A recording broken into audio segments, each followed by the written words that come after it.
Vamos directamente a escuchar la palabra de Dios en Apocalipsis capítulo 21 y Apocalipsis 22. Hoy estamos llegando al final de nuestra serie en la carta de Apocalipsis, en el libro de Apocalipsis.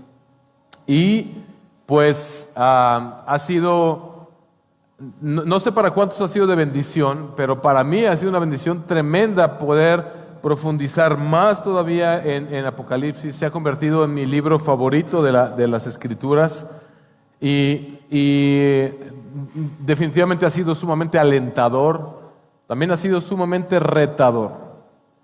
Y hoy vamos a terminar la serie con Apocalipsis 21-22, en donde vamos a ver y vamos a tratar de entender a la luz de la palabra, cuál es el estado final de los creyentes después de la resurrección o después de la segunda venida de Cristo.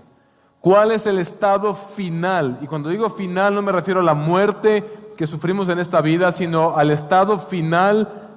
Tampoco me estoy refiriendo al estado que teológicamente se llama el estado intermedio, en el que si un creyente muere en nuestros días, dice la Biblia que su espíritu regresa al Padre y están en la presencia de Dios, en espíritu, en espera del regreso de Cristo para la resurrección, donde sus cuerpos se unirán a sus espíritus y sus cuerpos serán renovados, y entonces viene ahora sí el estado final de ellos y nuestro estado final si a nosotros nos tocara estar vivos cuando Jesucristo regrese. El lenguaje del cielo es muy común entre nosotros. Cristianos y no cristianos tenemos un concepto acerca del cielo. Se pregunta mucho acerca de si una persona muere, ¿irá al cielo o no irá al cielo? ¿Qué significa ir al cielo? ¿Qué significa el cielo? Piensa durante 10, 15 segundos. Por un momento, cierren todos sus ojos para que no les dé pena, pero piensa durante 15 segundos, imagínate tú en el cielo. 15 segundos nada más, imagínate tú en el cielo.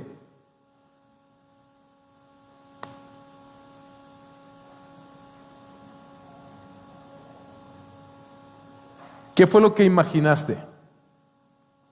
Vamos a ver lo que la Biblia dice al respecto del cielo verdaderamente. Vamos a ver lo que dice acerca del cielo y del estado final del hombre. Vamos a leer inicialmente Apocalipsis 21, versículos 1 al versículo 4. Y vi un cielo nuevo y una tierra nueva, porque el primer cielo y la primer tierra pasaron y el mar ya no existe. Y vi la ciudad santa, la nueva Jerusalén, que descendía del cielo de Dios, preparada como una novia ataviada para su esposo. Entonces oí una gran voz que decía desde el trono: He aquí, el tabernáculo de Dios está entre los hombres, y Él habitará entre ellos, y ellos serán su pueblo, y Dios mismo estará entre ellos. Él enjugará toda lágrima de sus ojos, y ya no habrá muerte, ni habrá más duelo, ni clamor, ni dolor, porque las primeras cosas han pasado. ¿Cuál es la realidad del cielo según la Biblia? La Biblia no habla de un lugar etéreo donde tú y yo pasaremos la eternidad, como nos decían las caricaturas de Walt Disney, ¿no? Que alguien moría e inmediatamente aparecía en una nubecita con una túnica blanca, con una aureola y con una arpita, toque y toque durante la eternidad. Nadie quiere un final como ese. Pero la Biblia nos habla más bien de un lugar real, de un lugar físico. Nos habla de un lugar con personas reales a las cuales tú vas a poder tangiblemente palpar, personas a las que tú vas a poder abrazar y vas a poder ser abrazado por ellos. La Biblia habla de un lugar físico real, con personas físicas y reales, pero en la presencia de Dios mismo. Pero ahora Dios habitando entre nosotros. Hermanos, nosotros no vamos a ir al cielo. el cielo, dice el pasaje, descenderá a la tierra. El cielo descenderá a la tierra. Por supuesto, con esto no estoy diciendo que cuando, como dije al principio, un cristiano hoy en día fallece, no va al cielo como un estado intermedio, pero ese no es el final.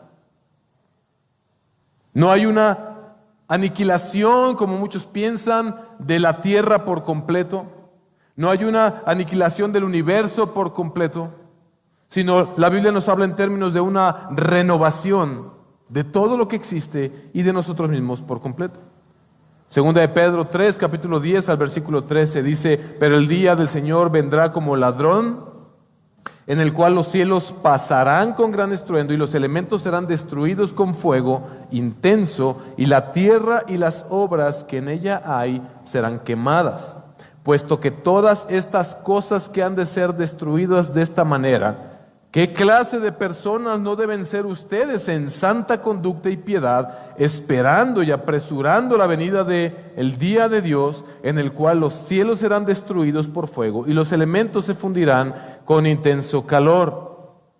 Pero según su promesa, nosotros esperamos, escucha esto, nuevos cielos y nueva tierra en los cuales mora la justicia. Pedro no se está refiriendo ahí, cuando tú exploras las palabras originales del texto, no se está refiriendo a un fuego que quema y deshace por completo y elimina y aniquila, sino de un fuego que purifica, que quema toda impureza, que quema todo lo que nos sirve. ¿Cuántos de los elementos que nosotros conocemos el día de hoy son pasados por fuego para eliminar sus impurezas? Entre ellos el oro. Cuando tú quieres tomar agua limpia y tienes agua sucia, tú puedes pasarla por fuego y las impurezas serán eliminadas, pero el agua pura permanecerá después del fuego. Incluso, según lo que dice la Biblia, nosotros tenemos razones para creer que incluso habrá una continuidad. Esto no es doctrina, pero esto es lo que muchos teólogos han deducido, y es lo que personalmente yo creo también, que habrá una continuidad de muchas de las cosas, de las mejores cosas que nosotros podemos ver y experimentar en este mundo, pasarán a la tierra renovada. No necesariamente regresaremos a un jardín del Edén en donde andaremos nuevamente desnudos, aunque no sabemos eso específicamente, pero la Biblia habla en términos de cosas que prevalecerán y permanecerán en la vida futura, en la nueva tierra, pero de manera perfectas y purificadas. Nosotros vemos en el versículo, ahí mismo en Apocalipsis 21, ve lo que dice el versículo 24: y las naciones andarán a su luz, y los reyes de la tierra traerán ¿qué? A ella su gloria. Es decir, aquellas cosas que son buenas. Piensa en lo mejor de la ciencia, piensa en lo mejor tal vez de la tecnología, piensa en lo mejor que el ser humano ha podido hacer en esta tierra, que realmente ha sido para beneficio y para la gloria de Dios, cosas que serán aún purificadas y que podrán pasar tal vez a la eternidad. Cosas buenas de nuestra cultura que tal vez conservaremos en aquellos momentos. 26 dice: y traerán a ella la gloria y el honor de las naciones. Es decir, aquellas cosas que sí son gloriosas, aquellas cosas que sí dan gloria al Señor, tal vez muchas de esas cosas pasarán a la nueva Jerusalén que descenderá del cielo, porque así lo nombra el pasaje. La nueva Jerusalén, dice el versículo 1, y vi un nuevo cielo y una nueva tierra, porque el primer cielo y la primera tierra pasaron y el mar ya no existe. Versículo 2, y vi la ciudad santa, la nueva Jerusalén, que descendía del cielo de Dios, preparada como una novia ataviada para su esposa. Ya vimos anteriormente cómo la nueva Jerusalén es citada de manera simbólica como la ciudad de Dios, el lugar donde Dios habita en medio de su pueblo. Anteriormente hemos visto que cuando un judío escuchaba Jerusalén, inmediatamente pensaba en el templo que estaba en Jerusalén y en el lugar santísimo que estaba en el templo en Jerusalén. Por lo tanto pensaban en la ciudad donde Dios habita. En el Antiguo Testamento esta era la habitación de Dios, el lugar santísimo en el templo en Jerusalén. Pero gracias a Dios, gracias a la obra expiatoria de Cristo Jesús por nuestros pecados, ese velo que separaba el lugar santísimo del lugar santo y del resto del templo y del resto de la humanidad, ese templo fue roto, ese velo fue roto. Ese velo el cual solamente un sacerdote podía cruzar una vez al año para estar una sola vez en la presencia de Dios por un momento, fue roto a través del sacrificio de Jesús en la cruz. Por lo tanto, hoy todos nosotros tenemos acceso directo al Padre. Y ahora aquellos que somos llamados su pueblo, la iglesia de Dios, el pueblo de Dios, como hemos visto desde el Antiguo Testamento como del Nuevo Testamento, ahora nosotros somos llamados la Nueva Jerusalén de Dios. Todos aquellos que han muerto en Cristo, todos aquellos que murieron en la fe en el Antiguo Testamento, ellos están conformando la Nueva Jerusalén de Dios. Y nosotros aquí en la tierra estamos conformando la Nueva Jerusalén de Dios. Y un día Cristo descenderá y la Nueva Jerusalén vendrá a ser instaurada como la ciudad de Dios en la tierra, donde nosotros habitaremos con Él. Desciende del cielo, dice la palabra, como dice la palabra, desciende del cielo preparada como una novia ataviada para su esposo. Qué gran contraste vemos con lo que veíamos hace 15 días. Una novia preciosa que desciende del cielo, ataviada, preparada para su esposo, Cristo, en contraste con la gran ramera que vimos hace 15 días, la gran Babilonia, que se viste de inmoralidad y que engaña al mundo con su soberbia, con su opulencia, que distrae al mundo de poner sus ojos en la ciudad santa para ponerlos en esta cultura permeada de maldad, en esta cultura anticristiana que lo único que busca es oponerse al Señor y a su palabra. El capítulo 17 nos mostró que esa ciudad, la gran Babilonia, será inminentemente destruida, pero la nueva Jerusalén de Dios descenderá del cielo y prevalecerá eternamente. Ve lo que dice el versículo 3. Entonces oí una gran voz que decía desde el trono: he aquí, el tabernáculo de Dios está entre los hombres, Él habitará entre ellos, y ellos serán su pueblo, y Dios mismo estará entre ellos. Hermanos, esto es lo que hace al cielo cielo. Dios mismo habita entre ellos. Dios mismo en la persona del Cordero de Dios habitando entre los hombres. El lugar donde Dios habita ahora y donde estas almas de aquellos que están en Cristo ahora están con Él, ese es el cielo. ¿Sabes por qué? Porque ahí está Dios. Pero la Biblia nos dice que un día Él vendrá y ahora el cielo bajará a la tierra. Dios mismo habitará entre nosotros en una tierra renovada, en una tierra que será purificada, donde finalmente habitaremos en perfección por la eternidad. Pero nada de esto sería bueno, ni importante, ni codiciable si Dios mismo no estuviera ahí. Eso es lo que hará a esta tierra nuestro nuevo cielo, Dios habitando entre nosotros. Dios habitando entre nosotros. Decía Martín Lutero que a manera de poema: oh Cristo, yo quiero estar en el cielo porque ahí estás tú. Si en el infierno estuvieras tú, ahí quisiera yo estar, porque entonces el infierno sería transformado en el mismo cielo. Esta es la recompensa máxima, mis hermanos. Esta es la recompensa máxima. El apóstol Juan también dice en su evangelio que el Verbo, o sea Cristo, se hizo carne y habitó entre nosotros. Y cuando dice ese habitó entre nosotros, la palabra que en el original se utiliza sería mejor traducida como tabernaculizó entre nosotros. ¿Se acuerdan ustedes cuando el pueblo sale de Egipto y luego Dios les da su ley y luego Dios les dice que ellos hagan un tabernáculo en el cual Dios se manifestaría a ellos. El tabernáculo es previo al templo, que también tenía un atrio, también tenía un lugar santo y un lugar santísimo. Dios habitaba en medio de su pueblo en ese tabernáculo, y la Biblia dice que cuando Cristo vino, Dios tabernaculizó entre nosotros. Dios es Dios mismo, Cristo es Dios mismo habitando entre los hombres.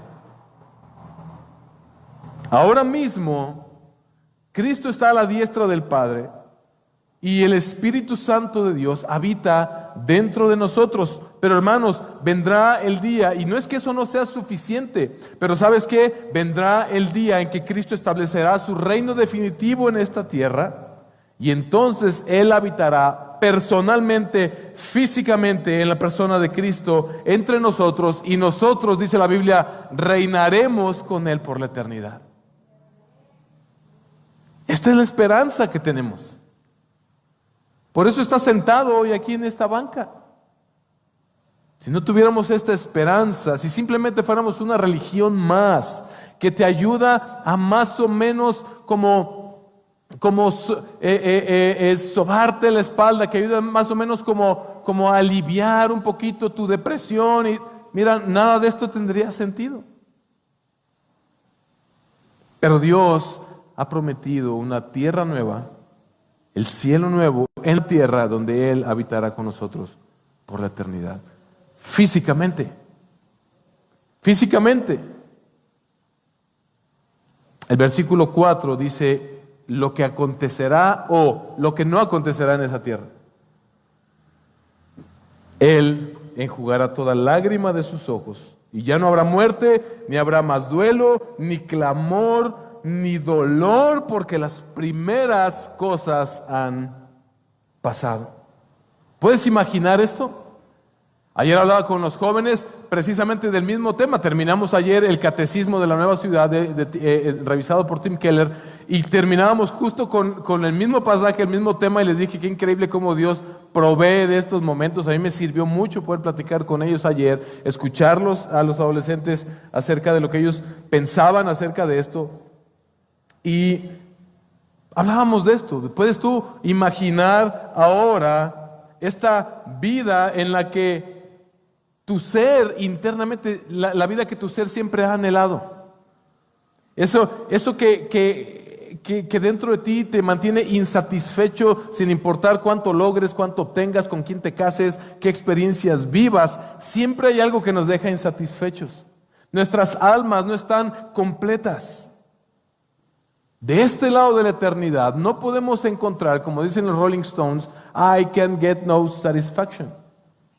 No puedo encontrar satisfacción de este lado del mundo. Dice, and I try, y lo intento, y lo intento, y lo intento, y no la encuentro. Algunos de ustedes se casaron pensando que por fin iban a ser felices cuando se casaron. Creo que no hace falta preguntarles si eso fue una completa realidad.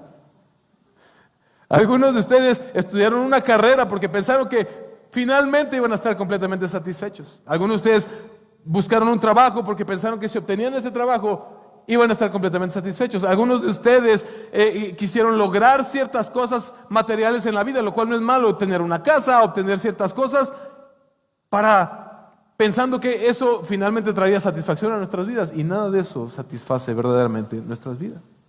Porque nuestras almas no fueron diseñadas para vivir en un mundo lleno de pecado y de maldad, donde hasta las mejores acciones de los hombres están contaminadas de orgullo, de egoísmo y de maldad.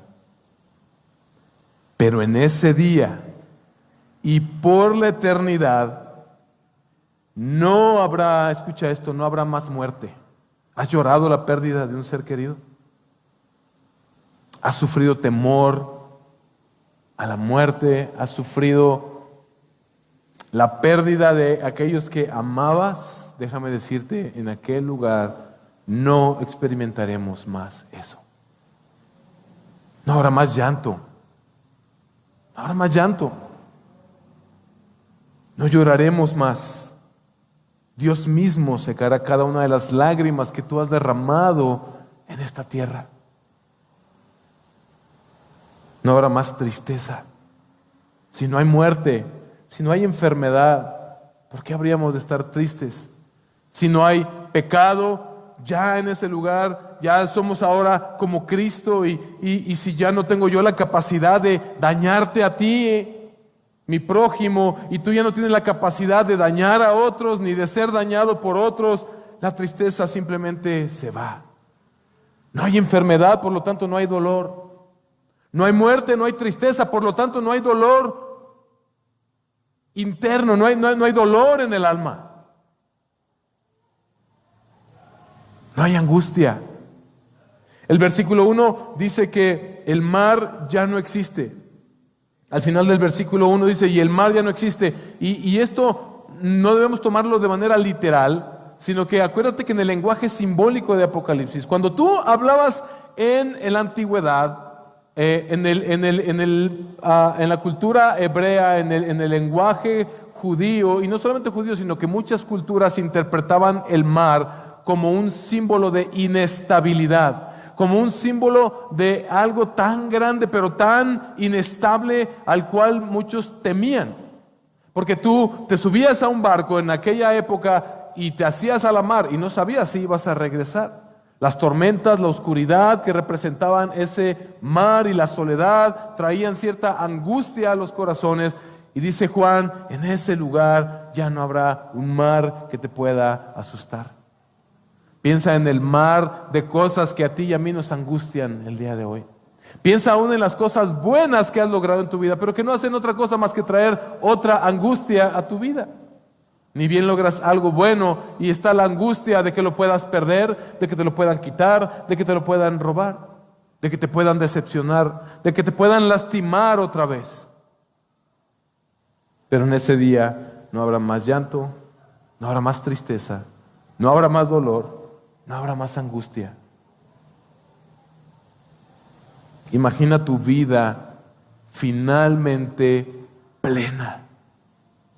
Finalmente plena, experimentando un gozo que jamás has experimentado antes, ni siquiera el mejor día de tu vida, pero ahora multiplícalo por la eternidad.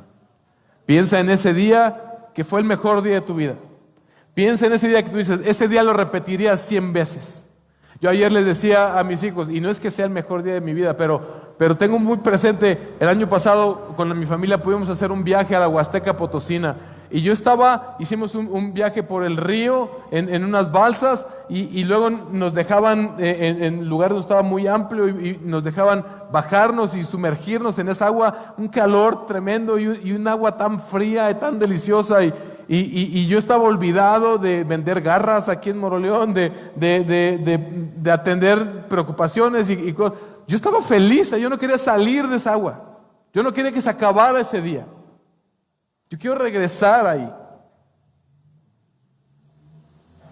Pero el siguiente lunes ya había yo regresado a mi realidad. Donde sin duda agradezco al Señor que tengo un trabajo del cual puedo obtener un beneficio para sostener a mi familia.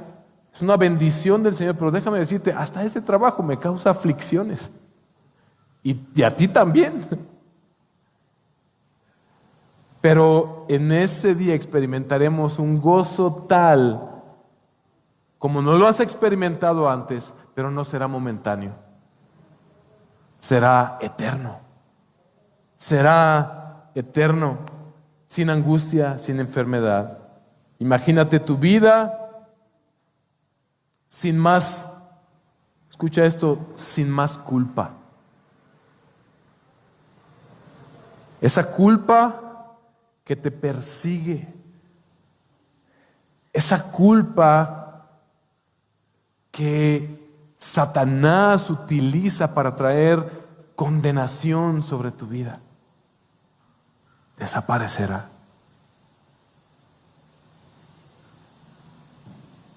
Cristo pagó por tus pecados y por mis pecados.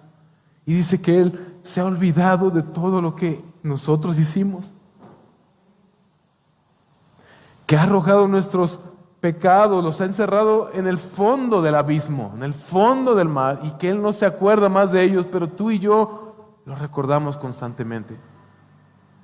Las cicatrices que tú y yo tenemos de la vida nos recuerdan que nuestro pasado es un pasado cierto, verdadero, en el cual tú y yo cometimos cosas que debieron separarnos de la gloria de Dios y que nos hacían merecedores del infierno. Y hasta el día de hoy, en este proceso de nuestra santificación, nos cuesta librarnos de esa culpa que nos atormenta. Pero ¿sabes qué? Ese día no habrá más culpa. Dios no te culpa hoy, pero tú lidias en tu naturaleza pecaminosa con esa culpa. Imagina tu vida sin esa desesperación y sin esa insatisfacción que en este mundo experimentamos. Y luego del versículo 5 al versículo 8, escucha lo que dice Dios mismo. Y el que está sentado en el trono dijo: he aquí, yo hago nuevas todas las cosas. Escucha, y añadió: escribe, porque estas palabras, hermanos, son fieles y verdaderas. Escribe, porque estas palabras son fieles y verdaderas. También me dijo: hecho está, yo soy el alfa y la omega, el principio y el fin. El que tiene sed, yo le daré gratuitamente del agua de la vida. El vencedor heredará estas cosas y yo seré su Dios y él será mi hijo. Pero los cobardes, incrédulos, abominables, asesinos, inmorales, hechiceros, idólatras y todos los mentirosos tendrán su herencia en el lago que arde con fuego y azufre. Hermanos, Dios desde el trono, después de esta visión de Juan, Él habla y Él le dice: Juan, escribe esto y hazlo llegar a mis iglesias, hazlo llegar a mis escogidos, porque ellos deben saber que estas palabras son fieles y verdaderas. Hermanos, Dios es el verdadero autor del Apocalipsis. Dios es el verdadero autor de toda la Escritura. Pablo le dice a Timoteo en 2 Timoteo 3:16, porque toda la Escritura es inspirada por Dios y útil para enseñar, para reprender, para corregir y para instruir en justicia. Estas palabras, hermanos, son dignas de ser creídas, son dignas de ser atesoradas y obedecidas. No son sonidos vacíos, no son palabras que con el tiempo van a quedar en el aire y van a perder su significado. Filosofías van y vienen, pero la palabra de Dios permanece para siempre. Estas palabras expresan, hermanos, confiabilidad, incondicionalmente y permanentemente. Esta es, con L mayúscula, la verdad. No existen muchos caminos a Dios. No todas las religiones llevan a Dios. Solamente la fe en Jesucristo nos provee de una vida eterna en el lugar que Dios está preparando para nosotros. Y Dios desde su trono dice: hecho está. Hecho está. No solamente profetizado, no solamente anunciado, no es solamente que te pasen un programa de mira, así van a terminar las cosas para el futuro, cosas que no han llegado, sino que de hecho está en acción hoy. Está en acción desde el principio, está en acción desde que Cristo vino a la tierra. Dios está haciendo en Cristo nuevas todas las cosas. Tú y yo estamos experimentando desde hoy. Cuando venimos a Cristo y nos arrepentimos de nuestros pecados, somos justificados cuando le entregamos nuestra vida a Él. Pero a partir de ahí empezamos a ser santificados. Nuestras vidas empiezan a ser renovadas. Desde hoy Dios está haciendo esa obra en ti y en mí.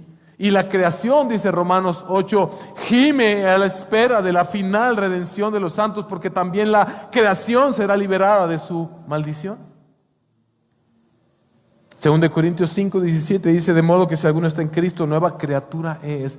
Las cosas viejas han pasado, he aquí, son hechas nuevas. El pasaje dice: al que tiene sed, yo le daré gratuitamente de la fuente del agua de la vida. Juan está citando Isaías 55. Y ve conmigo a Isaías 55, del 1 al 7. Hermanos, este ha sido siempre el llamado. Todos los sedientos, venid a las aguas. Y los que no tenéis dinero, venid, comprad y comed. Venid, comprad vino y leche sin dinero y sin costo alguno. ¿Por qué gastáis dinero en lo que no es pan y vuestro salario en lo que no sacia? Escuchadme atentamente y comed lo que es bueno, y se deleitará vuestra alma en la abundancia. Inclinad vuestro oído y venid a mí, escuchad y vivirá vuestra alma. Y haré con vosotros un pacto eterno, conforme a las fieles misericordias mostradas a David.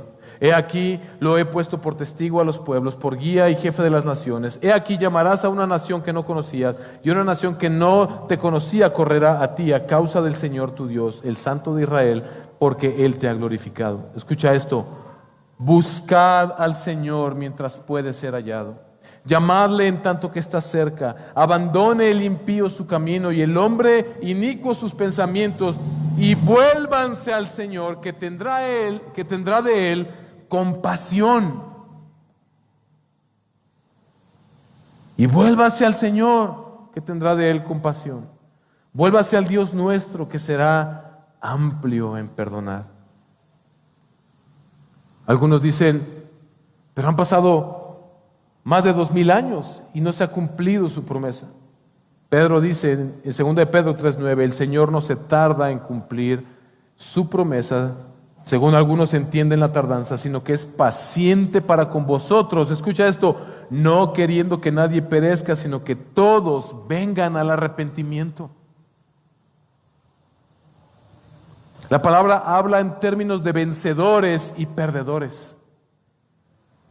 El versículo 7 nos dice, el vencedor heredará estas cosas, y yo seré su Dios, y él será mi hijo. ¿Quiénes son los vencedores? Aquellos que describe Isaías 55, aquellos que tienen sed, esa insatisfacción que tú experimentas en tu vida, si tú no eres creyente, esa insatisfacción que experimentas en tu vida, sin importar cuánto dinero ganes, sin importar cuántas experiencias vivas, es Dios provocando esa sed en ti, diciéndote, tiene que haber algo más aparte de esta tierra, y ese algo más se encuentra en Dios, en Cristo Jesús, y Él te ofrece gratuitamente el agua que saciará tu sed por la eternidad. Así vencemos, porque la victoria del Cordero nos es otorgada a nosotros cuando le rendimos nuestras vidas. El versículo 7 dice que el vencedor heredará estas cosas, y yo seré su Dios y él será mi hijo.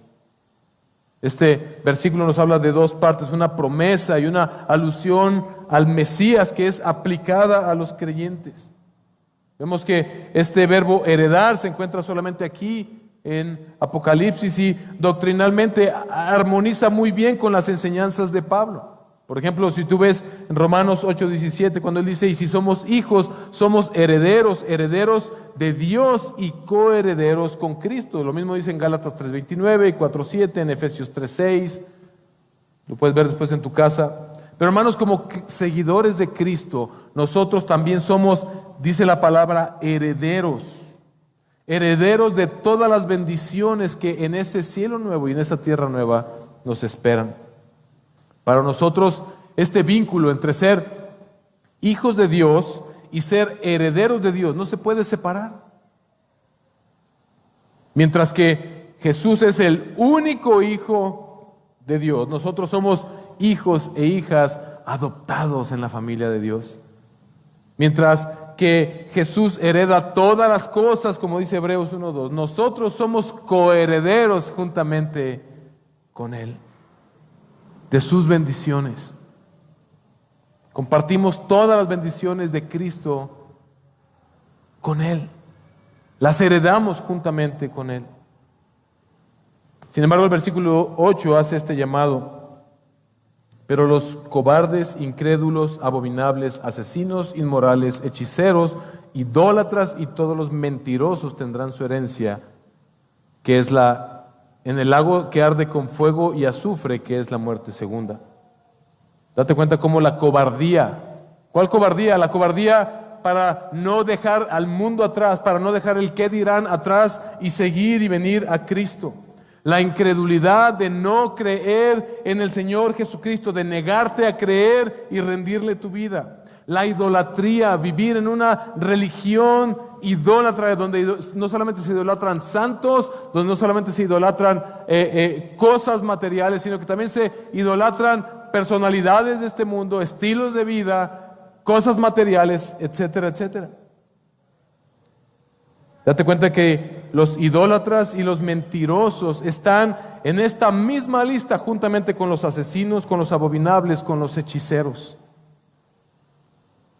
Y dice que su destino es el lago de fuego y azufre que arde eternamente. Esta es la muerte segunda.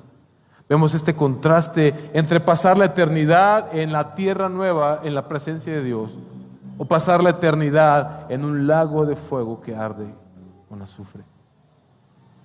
Hermanos, así como el cielo es cielo porque Dios está ahí, el infierno es infierno porque Dios quita completamente su presencia. En la tierra, si todavía no estamos así como en las películas de Terminator, todo destruido y todo gris y humeante y en fuego, es porque Dios todavía extiende su gracia común sobre esta tierra, pero un día Dios retirará su gracia común. Y la vida sin Dios es el peor castigo que se puede experimentar. Y será así por la eternidad. Los versículos 21, el versículos 9 hasta el versículo 5 del capítulo 22. Vamos a leer lo que dice acerca de la descripción de la ciudad santa, la gloriosa esposa de Dios, la nueva Jerusalén de Dios. Vamos a hablar ahora en términos de cómo luce. Y vino uno de los 7 ángeles que tenía las 7 copas llenas de las últimas 7 plagas y habló conmigo diciendo, pon atención a esto y trata de ir imaginando, ven, te mostraré la novia, la esposa del Cordero. Y me llevó en el espíritu a un monte grande y alto y me mostró la ciudad santa, Jerusalén, que descendía del cielo de Dios otra vez y tenía la gloria de Dios. Su fulgor es semejante al de una piedra muy preciosa, como una piedra de jaspe cristalino. Tenía un muro grande y alto con 12 puertas, y en las 12 puertas 12 ángeles, y en ellas había nombres escritos que son las 12 tribus de los hijos de Israel. Había 3 puertas al este, 3 puertas al norte, 3 puertas al sur y 3 puertas al oeste. El muro de la ciudad tenía 12 cimientos, y en ellos estaban los 12 nombres de los 12 apóstoles del Cordero. Y el que hablaba conmigo tenía una vara de medir de oro para medir la ciudad, sus puertas y su muro. Y la ciudad está asentada en forma de cuadro y su longitud es igual que su anchura. Y midió la ciudad con la vara 12,000 estadios y su longitud, anchura y altura son iguales. Y midió su muro 144 codos según medida humana, que es también de ángel. El material del muro era de jaspe y de la ciudad era de oro, y la ciudad era de oro puro, semejante al cristal puro. Los cimientos del muro de la ciudad estaban adornados con toda clase de piedras preciosas. El primer cimiento jaspe, el segundo zafiro, el tercero ágata, el cuarto esmeralda, el quinto sardónice, el sexto sardio, el séptimo crisólito, el octavo berilio, el noveno topacio, el décimo crisopraso, el undécimo jacinto y el duodécimo amatista. Las 12 puertas eran 12 perlas, cada una de las puertas era de una sola perla, y la calle de la ciudad era de oro puro como cristal transparente. Y no vi en ella templo alguno, porque su templo es el Señor, el Dios Todopoderoso, y el Cordero. La ciudad no tiene necesidad de sol ni de luna que la iluminen, porque la gloria de Dios la ilumina y el Cordero es su lumbrera. Y las naciones adorarán a su luz, y los reyes de la tierra traerán a ella su gloria. Sus puertas nunca se cerrarán de día, pues allí no habrá noche. Y traerán a ella la gloria y el honor de las naciones. Y jamás entrará en ella nada inmundo, ni el que practique abominación y mentira, sino solo aquellos cuyos nombres están escritos en el libro de la vida del Cordero. Y me mostró un río de agua de vida, resplandeciente, como cristal, que salía del trono de Dios y del Cordero. Y en medio de la calle de la ciudad, y a cada lado del río estaba el árbol de la vida, que produce 12 clases de fruto, dando su fruto cada mes, y las hojas del árbol eran para sanidad de las naciones. Ya no habrá más maldición, y el trono de Dios y del Cordero estarán allí, y sus siervos les servirán. Ellos verán su rostro, y su nombre estará en sus frentes, y ya no habrá más noche, y no tendrán necesidad de luz de lámpara, ni del sol, porque el Señor Dios los ilumina y reinará por los siglos de los siglos. Sin duda, esta es la descripción, hermanos, de un lugar físico, con cimientos, con muros, con puertas, con calles. Se describe esta ciudad como brillante. ¿Conoces esta palabra? Fulgorosa, o sea, un brillo reluciente, como la más preciosa gema, con dimensiones y medidas perfectas, que más allá de decirnos literalmente cuándo va a medir la ciudad, lo que nos dice es que esa ciudad será plena, va a ser perfecta, no habrá ningún daño en ella, no habrá ninguna imperfección en ella. La muralla de esta ciudad está construida sobre un total, dice ahí, de 12 piedras, que son los cimientos, como si fueran cimientos que se alcanzan a ver, que sobresalen del terreno, y dice que los nombres de los 12 apóstoles están ahí, y dice que en las puertas, en las 12 puertas están los nombres de las 12 tribus de Jerusalén. Nuevamente volvemos a ver reafirmada esta teología de que la nueva Jerusalén de Dios es ni más ni menos el lugar donde Dios habita entre su pueblo del Antiguo y del Nuevo Testamento. Pablo dice que los creyentes del Antiguo Testamento y del Nuevo Testamento estaremos ahí, tendremos acceso a esta ciudad, que estarán sus puertas abiertas. Dice que no habrá noche. ¿Te puedes imaginar eso? Últimamente Dios, en su gracia y a través de medios de gracia que Él me ha provisto, he podido pasar noches más satisfactorias durmiendo. He podido dormir más, mucho más, bendito sea el Señor, pero yo padecía de insomnio, y yo recuerdo que en esas noches de insomnio el problema era que mi mente decía, es que todavía tengo que hacer esto, las aflicciones de este mundo. Pero en algún momento decía yo, Señor, ¿cómo le vamos a hacer ya si no vamos a dormir? Pues porque seremos perfectos. El hecho de que tú y yo tengamos que ir cada noche a dormir nos recuerda que tú y yo no somos todopoderosos. Tú y yo no somos perfectos. Tú y yo dependemos del Señor, y ese descanso que el Señor nos manda a tener cada noche nos recuerda, un día vendrá el día en que seremos ahora sí perfectos como Cristo es perfecto. El versículo 22 es sumamente importante. Dice que vi esta ciudad que desciende del cielo, y no vi en ella, ¿qué cosa? Templo alguno. ¿Por qué? Porque su templo es ¿quién? El Señor, el Dios Todopoderoso y el Cordero. Para hacer justicia a este pasaje, escucha lo que dice Simón Kistemaker, en mejores palabras de las que yo pudiera jamás decir. Dice, en todo Apocalipsis, Juan ha mencionado la presencia de un templo celestial.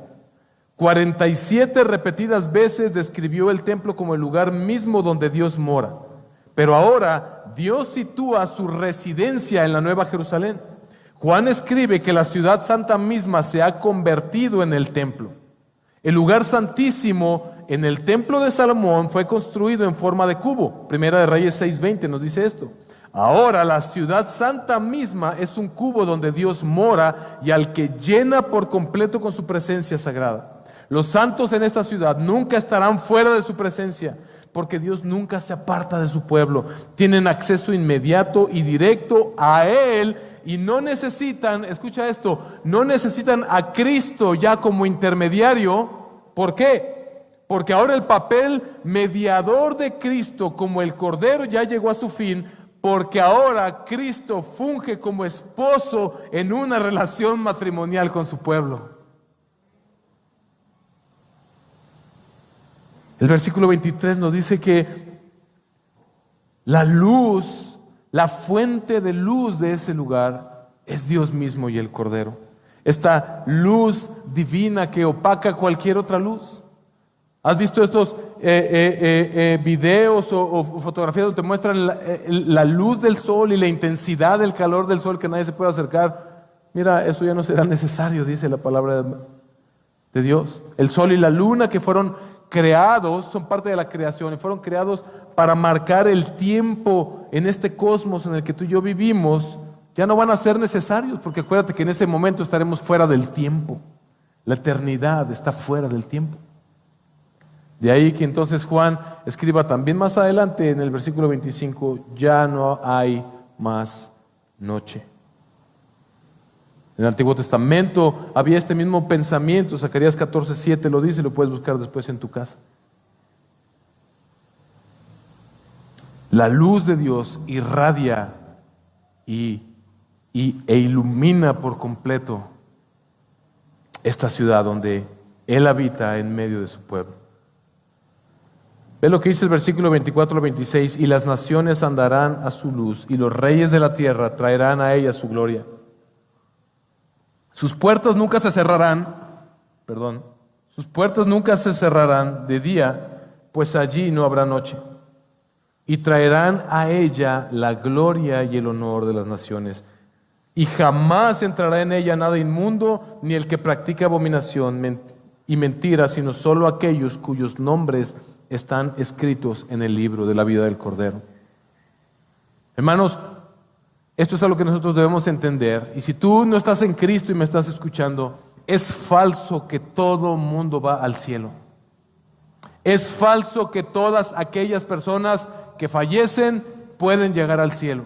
Es falso que después de la muerte física se pueda hacer algo por esas personas para que lleguen al cielo. La palabra de Dios dice muy claramente que solamente aquellos cuyos nombres están escritos en el libro de la vida, y aquellos cuyos nombres están escritos en el libro de la vida son aquellos que han rendido sus vidas al Señor Jesucristo en esta vida, en este lado de la eternidad.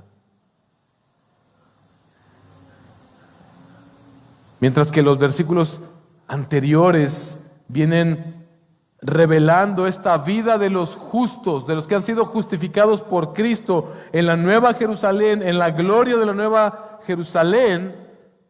Ahora Juan está dando una advertencia diciendo a sus lectores que todavía tienen chance, todavía vives en el día de la gracia. Hoy, en 2021, en agosto de 2021, todavía hay oportunidad de ser salvo, de rendir tu vida a Cristo Jesús para que tu nombre sea inscrito en el libro de la vida y puedas gozar de esa eternidad en la gloria de Dios, en la ciudad de Dios, en la presencia de Dios, y no en el lago de fuego que arde con fuego y azufre.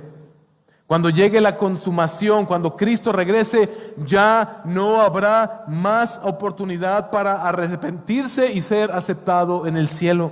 La renovación espiritual se produce en esta vida presente, no en la vida más allá. Hoy es el momento de escuchar la advertencia y arrepentirse y seguir de todo corazón al Señor Jesús mediante el cumplimiento de su voluntad, arrepentirnos de nuestros pecados y entregarle nuestras vidas a Él. Juan hace este paréntesis con esta compasión por las almas, la cual tú y yo debemos tener, y seguir predicando este evangelio que rescata almas del infierno y las traslada a la vida eterna. Pero después continúa diciendo en el versículo 22, los primeros 5 versículos, habla de estas referencias finales al trono de Dios y a la ciudad de Dios, a la desaparición completa de la noche y a la luz divina que brilla para siempre. Ahí dice este pasaje, los santos gozan plenamente de la belleza de la nueva creación en la que reinarán con Cristo eternamente.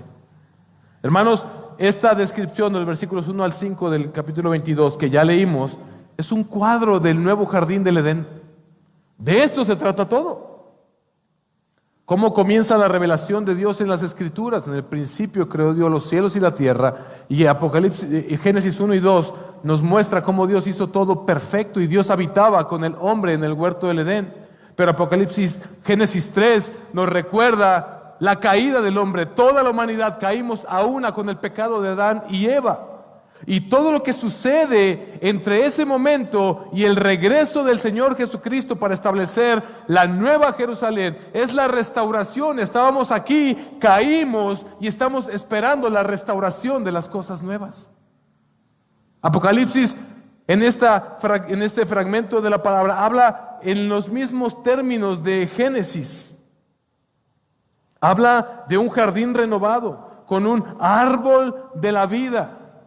Dice que provee sus frutos, un fruto diferente cada época, cada mes del año. No quiere decir que vamos a comer solamente una cosa durante un mes, sino que esto simboliza que no habrá ninguna necesidad de buscar alimento en otro lado. El Señor proveerá todo lo que necesitamos completamente y permanentemente. El río de la vida fluye desde el trono del Señor. Hermanos, es el cielo en la tierra. En unas pocas frases, un autor anónimo, no sabemos quién escribió esto, pero expresó perfectamente el pensamiento de que estar con Jesús es en verdad el cielo. Dice esto de forma poética: cielo, la luz del cielo es el rostro de Jesús. El gozo del cielo es la presencia de Jesús. La melodía del cielo es el nombre de Jesús. La tarea en el cielo es el servicio de Jesús. La armonía del cielo es la alabanza de Jesús. El tema del cielo es la obra de Jesús.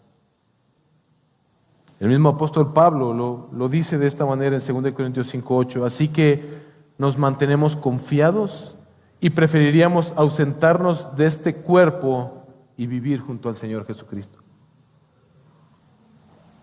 Hermanos, la historia del Evangelio, las Sagradas Escrituras pudieran haber culminado aquí con un "y vivieron felices para siempre". Sin embargo, vemos que nuevamente Jesús retoma la palabra en medio de la visión y de la revelación de Apocalipsis, y ve lo que dice el versículo 6, es el ángel hablando, y en el versículo 7 comienza a hablar Jesús. Y me dijo, estas palabras, dice el ángel, son fieles y verdaderas. Nuevamente, estas palabras son fieles y verdaderas. Otra vez, estas palabras, hermanos, son fieles y verdaderas. Si aún no estás creyendo todo esto que ha sido revelado, te suena a locura, te suena a fantasía, ruégale al Señor que te permita creerlo para que puedas tener esa cosmovisión del mundo y poder vivir a la luz y a la espera de ese lugar donde estaremos finalmente con Él. Estas palabras son fieles y verdaderas, y el Señor, Dios de los espíritus de los profetas, envió a su ángel para mostrar a sus siervos las cosas que pronto han de venir. Hermanos, el Señor no nos abandonó. Hermanos, el Señor no nos dejó a la deriva. Hermanos, el Señor no nos dejó en incertidumbre. Él escribió, Él dictó este libro para que tú y yo tengamos esperanza y certeza de cuál es nuestro futuro. Piénsalo. Este mundo vive como vive. Este mundo, el egoísmo, la maldad que permea nuestra cultura, que hace que unos hombres maten a otros, destruyan a otros, engañen a otros. Es un mundo que vive sin esperanza, pero la diferencia en nosotros es que tenemos una esperanza firme y segura en Cristo Jesús. Sabemos lo que nos espera. Versículo 7. Jesús nos recuerda esto: he aquí, yo vengo pronto. Bienaventurado el que guarda las palabras de la profecía de este libro. ¿Qué es guardar? Es creer, es atesorar, es vivir, es valorar por encima de todo las palabras de esta profecía. Las palabras del Señor en sus sagradas escrituras que nos revelan precisamente quiénes somos nosotros, quién es Él, nuestra circunstancia a causa del pecado y la solución en Cristo Jesús para que podamos ser restituidos a la gloria de Dios. 8. Yo soy Juan. Yo, Juan, soy el que oyó y vio estas cosas. Y cuando oí y vi, me postré para adorar a los pies del ángel que me mostró estas cosas y me dijo: no hagas eso, yo soy consiervo tuyo y de tus hermanos, los profetas, y de los que guardan las palabras de este libro. Adora a Dios. También me dijo: no selles las palabras de la profecía de este libro, porque el tiempo está cerca. Escucha esta advertencia severa: que el injusto siga haciendo injusticias, que el impuro siga siendo impuro, que el justo siga practicando la justicia y que el que es santo siga guardándose santo. Este pasaje no expresa un deseo, pero expresa una triste realidad. Muchos hombres y mujeres siguen despreciando el precioso mensaje del Evangelio que los libra de un destino fatídico para invitarlos a un destino glorioso y eterno, pero se rebelan en contra de la voluntad de Dios. La invitación del Señor es para todos. Y todos rechazábamos este mensaje, si Dios no hubiera abierto los ojos de algunos de nosotros, jamás hubiéramos venido a Él. Pero Él no le cierra la puerta a nadie que venga en arrepentimiento y fe a Él. Jesús continuó diciendo en el versículo 12: he aquí, otra vez, yo vengo pronto. Y escucha esto: y mi recompensa está conmigo. ¿Para qué? Para recompensar a cada uno según sea su obra. Yo soy el alfa y el omega, el primero y el último, el principio y el fin. No tengas la menor duda que el Señor recompensará tu fidelidad si permaneces en Cristo, si buscas tu santificación, si lo sigues, si aprendes a menospreciar incluso tu propia vida por seguirlo a Él. Hermanos, estaríamos equivocados si viviéramos una vida en la cual dijéramos: no, sería una falsa humildad decir: no, yo no merezco nada del Señor, yo no quiero que el Señor me dé nada, yo nomás quiero estar. Hermanos, Él nos ha prometido recompensas, nos ha prometido coronas en el cielo, nos ha prometido gobernar con Él por la eternidad. Yo quiero estar ahí, yo quiero estar sentado a su mesa, comer de su banquete, beber de su vino. Yo quiero disfrutar aquello que Él me va a otorgar. Yo quiero que Él me diga: Emanuel, ve a hacer esto, ve a hacer aquello. Es lo que anhelamos. Hay recompensa en el cielo. Y dice el pasaje, bienaventurados, 14, bienaventurados los que lavan sus vestiduras para tener derecho al árbol de la vida y para entrar por las puertas de la ciudad. Afuera están los perros, los hechiceros, los inmorales, los asesinos, los idólatras y todo el que ama y practica la mentira.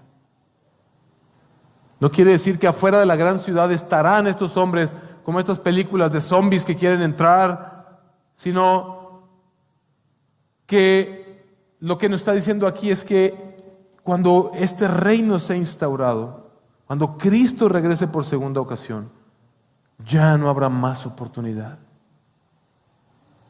Y todo aquel que no haya venido a Cristo en arrepentimiento y fe quedará fuera y jamás habrá una nueva oportunidad para entrar a esta ciudad.